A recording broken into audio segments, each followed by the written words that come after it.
કયું ના નિમાણા થઈને ઊભા છો? નથી કાંઈ બોલતા, નથી કાંઈ વાત કરતા. શું થયું છે તમને? હું કહું તને, તમને કઈ રીતે વાત કરું? તમે જ મને કહો, મને તો સમજાતું નથી. પણ મને વાત કરશો તો ખબર પડશે ને.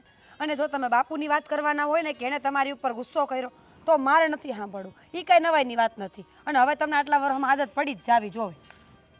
એમની તો આદત પડી ગઈ છે, પણ આ સંજના માટે જે માંગુ લઈને આવ્યા છે ને એ હાવ કઢંગું છે. કઢંગું એટલે? જો બા, દીકરી હોય ને ત્યાં હવ માગા નાખે. આ કહેવત છે ને કે ઉકેડો હોય ને હવ કચરો નાખે. હવે આપણને ન ગમતું હોય તો આપણે ના પાડી દેવું. આમાં આટલું શું વિચારવાનું હોય?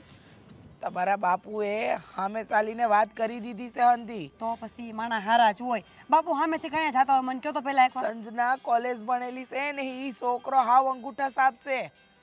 તમે વિચાર તો કરો, આપણી દીકરી ભણેલી ગણેલી અને એ છોકરો રહ્યો અંગૂઠા સાપ. અને માન્યું કે એના બાપ પાસે ઘણું બધું છે, પણ એ બાપની મિલકત આપણને શું કામ લાગે?